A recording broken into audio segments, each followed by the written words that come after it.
பாபா ஓர் கருணாலயம், பாதம்தான் கமலாலயம். பாபா ஓர் கருணாலயம், பாதம்தான் கமலாலயம். சாயப்பா உறவுகள் அனைவருக்கும் வணக்கம். சாயப்பா மேல் நம்பிக்கை வைத்து அவரை நினைத்து கொண்டிருக்கும் உங்கள் அனைவரின் வேண்டுதலையும் சாயப்பா நிறைவேற்றுவார். நல்லதையே நினைப்போம், நல்லதே நடக்கும். என்றும் சாயப்பாவின் அருள் உங்களுக்கு இருக்கும். நம் மனதிற்கு இதமான சாயப்பாவின் இன்றைய அருள்மொழியை கேட்போமா? அன்பு குழந்தையே, மலைப்பான நாட்களும் நிமிடங்களும் கடந்து போன பிறகு இதற்காகவா இவ்வளவு நாள் கஷ்டமும் கவலையும் பட்டோம் என்று நினைத்து ஒவ்வொருவரும் வருத்தப்படுவார்கள். நீ கூட அடிக்கடி அப்பாடா ஒளிந்து போயின துன்பம் என இத்தகைய நேரங்களில் நினைத்து பார்த்திருக்கிறாய். எதற்காக இவ்வளவு கஷ்டங்களை அப்பா நீ எனக்கு தந்திருக்கிறாய் என்று அடிக்கடி என்னை கேட்பாய். நான் உனக்கு கஷ்டங்களை என்றும் தந்திட நினைத்தது கிடையாது. அனுபவங்களை தரவே நினைப்பேன். உன்னால் முடியாத போது கை நீட்டி நான் இழுத்துக் கொள்வேன். இப்போது எதுவெல்லாம் உனக்கு நடக்கிறதோ அவை எல்லாம் ஏற்கனவே தீர்மானிக்கப்பட்டவை. அதைதான் விதி என்கிறார்கள்.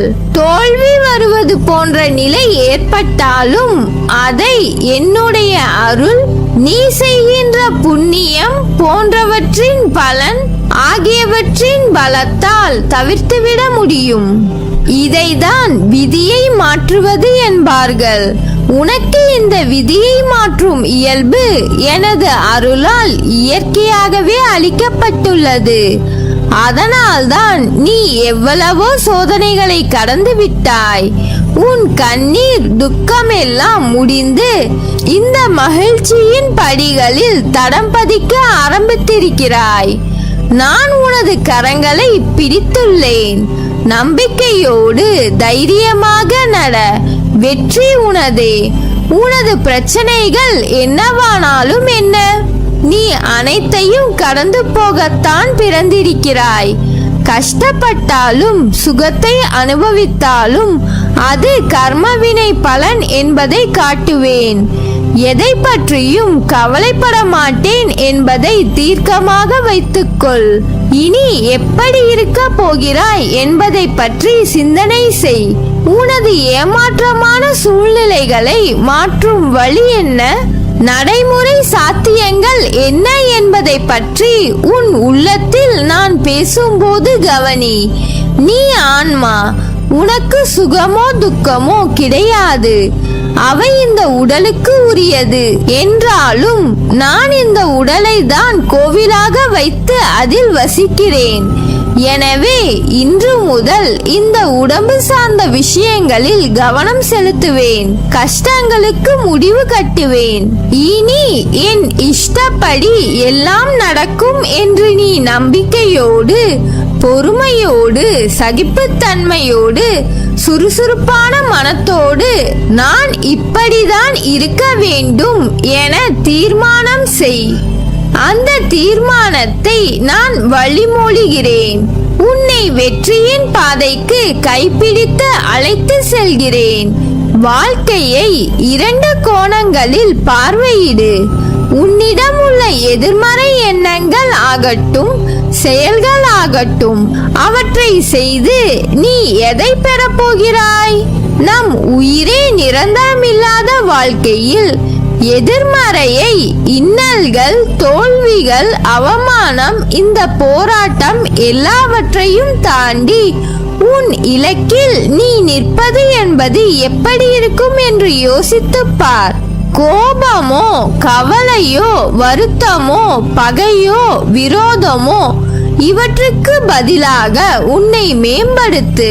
உனக்குள்ளே உன் மனதில் இருக்கும் உன் சாயப்பா எப்படி உனக்கு தவறான வழியை தருவேன்? ஒரு பக்கம் இது செய்யலாம் என்று தோன்றும், இன்னொரு பக்கம் இதை செய்தால் நிம்மதி இருக்காது என்று தோன்றும். மனிதனுடைய இயல்பான புத்தியின் நிலை நிம்மதி பற்றி யோசிக்காது, இதை ஆராய்ந்து பார்க்கத்தான் யோசிக்கும். அவற்றால் நாம் இழப்பது என்னவோ நிம்மதிதான். உன்னை வழிநடத்துபவன் நான். உன் அகிலமாய் இருக்கும் உன் சாய் இருக்கும் போது எதுவும் தப்பாய் போகாது என்று நம்பிக்கையுடன் எதையும் யோசிக்காமல் பொறுமையாயிரு. உன்னிடம் என்றைக்கும் நான் சொல்வது இதுதான், எவ்வளவு பெரிய துன்பங்களாய் இருந்தாலும் அதை நொடி பொழுதில் அகற்றி விடுவேன். இந்த உலகத்தையும் உன்னை சுற்றி இருக்கும் சக மனிதர்களையும் பற்றி உனக்கு எப்பொழுது புரிய போகிறது?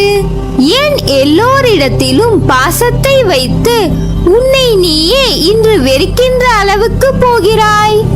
ஏன் சிறிய விஷயத்தை கூட பெரிதாக யோசித்து உன் நிம்மதி என்னும் கதவிற்கு நீயே பூட்டை போட்டு தாளிட்டு கொண்டு எனக்கு ஒரு புதிய காலம் பிறக்காதா என்று ஏங்கி நிற்கும் உன்னை பார்த்து உன் சாயப்பா மனம் புண்ணாகி போய் உள்ளது. உனக்கு வெளியில் இருக்கும் கஷ்டங்களை காட்டிலும் உன் மனதில் நீ யோசிக்கும் எண்ணங்கள், அதன் வெளிப்பாடாய் நீ மற்றவர்களிடம் பேசும் வார்த்தை, நீ எப்படி இருக்க வேண்டுமோ அப்படி உனக்கான வாழ்க்கை என்னும் பாதை திசை திரும்புகிறது என்று ஆதங்கத்தில் செய்வது அறியாது சக்தி இல்லாமல் தளர்ந்து காணப்படுகிறாய். அதை பார்க்கையில் உன் சாயப்பா நான் துடிக்கிறேன். உன் கண்ணில் கண்ணீரை பார்க்கும் நேரமெல்லாம் என் கண்ணில் தாரை தாரையாய் கண்ணீர் வருகிறது. மற்றவர்களிடம் எதையும் எதிர்பார்க்காதே, அதுதான் உன்னை இந்த அளவிற்கு தள்ளி இருக்கிறது. மற்றவர்களிடம் பேசு, ஆனால் அவர்களிடம் உன் அன்பை வெளிக்காட்டாதே. அப்படி அவர்களுக்காக ஏங்குகிறாய், கிடைக்காத அன்பை எதிர்பார்க்கிறாய் என்றால் அந்த நிமிடமே அவர்களை விட்டு நீ விலகி செல். ஏனென்றால் அடுத்த நிமிடம் உன் அன்பிற்கு மதிப்பு இருக்காது. உன் சுயமரியாதை அந்த இடத்தில் பொதிந்து போகும். கவலைப்படாதே, யார் உன்னுடன் இருக்கிறார்களோ இல்லையோ உன் சாயப்பா உன்னுடன் இருப்பேன்.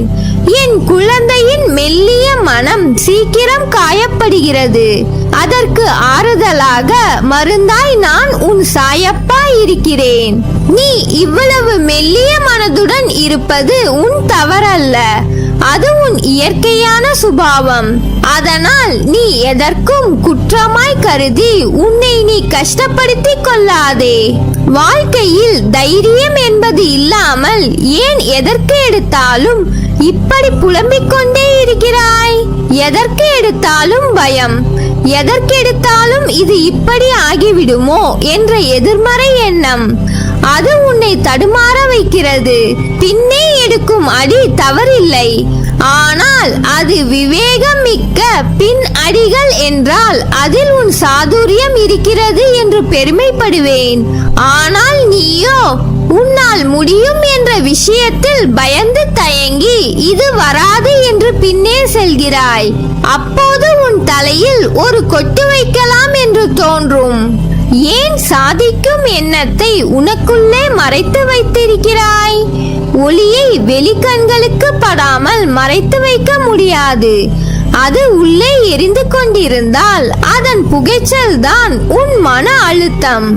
உன் ஒளி என்பது பேரொளியாய் வெளியில் சுடர வேண்டும். அதை உனக்கு நான் உன் சாயப்பா செய்வேன். அங்கு வெளிச்சத்தின் வெளிச்சமாய் நீ இருப்பாய். நீ என் மடியில் அமர்ந்திருக்கும் பிள்ளை, உன் தலையில் மகுடத்தை சூடுவேன். இது என் சத்திய வாக்கு.